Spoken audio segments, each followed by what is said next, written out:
At kaugnay naman po ng pagsisimula ng Brigada Eskwela, makakapanayan po natin si DepEd Undersecretary Jesus Mateo. Good morning po, Yusek Mateo. Si Connie Season po ito. Good morning, Connie. Good morning, Igan at Ivan.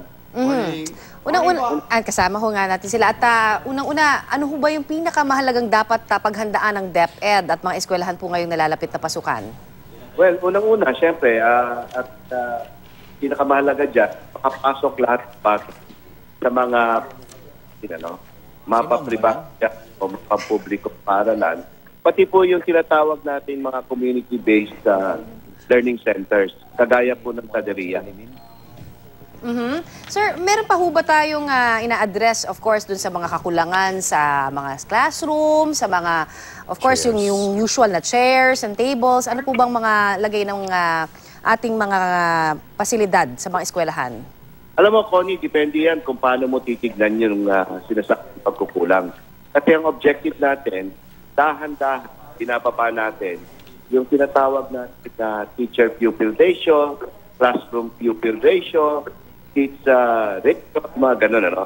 So, kada taon, dinadahan-dahan natin ibabayan. Sa katunayan na, yung average lang, national average ng teacher-pupil ratio, ay tumataya na tayo ng 1:32 pagdating sa elementary. Pero sasabihin niyo sa amin, bakit dito sa Metro Manila? Iba naman po kasi yung sitwasyon sa Metro Manila dahil ang problema natin doon yung spasyo, yung availability ng space. Kasi napaka-size.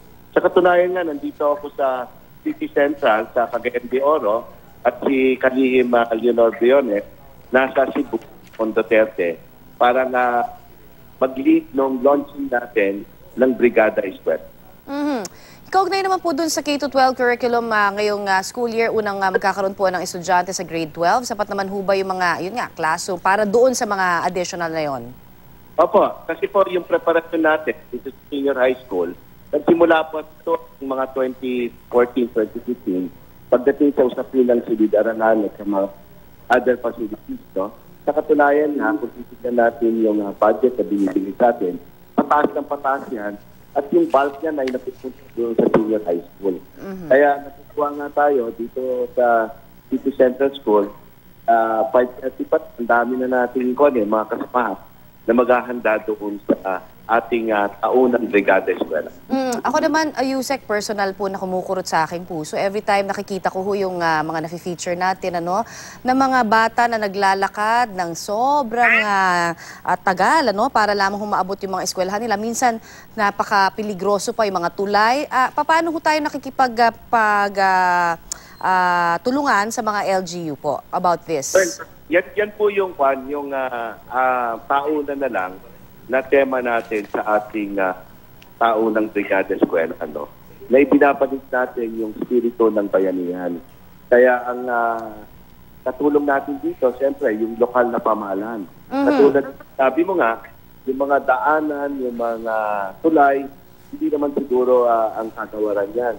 Kailangan lang katulong natin ay ang lokal na pamahalaan o yung mga kinaukulang ahensya ng pamahalaan. That's why I was asking, Sir Yusek, about this. Kasi makikipagtulungan syempre doon po sa inyo pong departamento, sa mga LGU. Meron na ho bang mga nagbibigay po sa inyo ng tulong, in particular, para ho doon sa pagpapagawa ng mga eskwelahan o kayo po mismo yung mga daan para ho sa mga estudyante na yan? Meron na po. Tuloy-tuloy naman kasi yung pakikipag-ugnayan natin doon sa lokal na pamahalaan. Kasi ang laging sinasabi natin, ang paaralan ay hindi lamang pang kagawaran ng edukasyon. Ang kagawaran ay isang community institution. Said that, talaga naman hindi lang local government yan, hindi lang DepEd, pati yung buong community, private yan o public yan, kailangan lang tulungan natin. At hindi lang natatapos yan dito sa isang linggo na Brigada Eskwela, continuous yan.